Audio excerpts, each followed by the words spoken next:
او دغه څه کارونه کړی تاسو په لیاره باندې؟ لیاره باندې ریړه چلوم. کوم قسم مالونه پکې اړوئ راړوئ او بیا څومره تکلیف یې تاسو ته؟ ګاڼې وړو، ماشومان وړو، جوس هر سامان جوړوو، خپله غریبي به کوو. 2 روپۍ ورځ پیدا کوئ؟ 400 روپۍ ورځ پیدا کوو. او ته سبق نه یې؟ سبق نه یم، چې پلار وم. ولې نه؟ بس مجبوري ده. او څه غواړئ تاسو؟ بس هر څه پیسې غواړم چې حکومت تاسو له څه وکړه او سبق ورباندې وایي دا غواړئ؟ څه غواړئ؟ بس پیسې هم پکار دي، بس موږ خپل سبق او مکتب ووایو. تاسو سهار په څو بجې راوځئ او بیا څومره وخته پورې کار کړئ؟ سهار په 8:30 بجې راوځو، ماښام اذانو پورې کار کوو.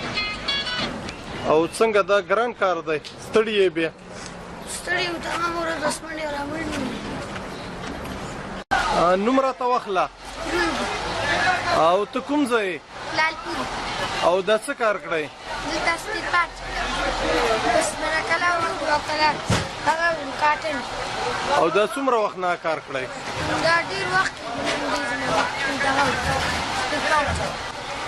دلته ګنډ وړو 10 روپۍ 40 روپۍ ګنډ.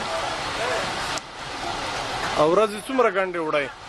ډېرې ورځې یو دغه شل پیرې ده. او په لیارو تکلیف یې تاسو ته چې پیرې کړئ؟ درنې او ولې دا کار کړی؟ غریبي پلار مې ګوډ دی، وروڼه مې واړه دي دوه. ستا څه نوم دی؟ فرانزي. او دا څومره مال د پوګر اچولی؟ دا 2 لیټرې.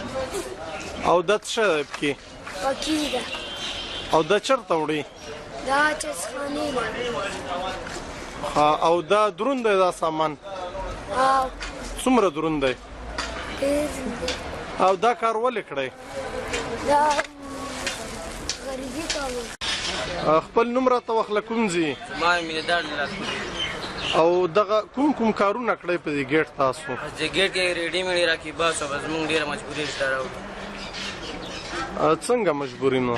بس مجبوري هم نه وه، سکولونه هم نه دي ویلي، همدا کوو. سکولونه مې ویلي چا ورځ کمیشن کار کړی وی، نور خط مت هېڅ څومره تکلیف یې تاسو ته؟ موږ ته به ډېر تکلیف وي، شپې کور ته لاړ شو، بیا سهار کې نشو راپاڅېدی، بس اډې کې خوږېږي.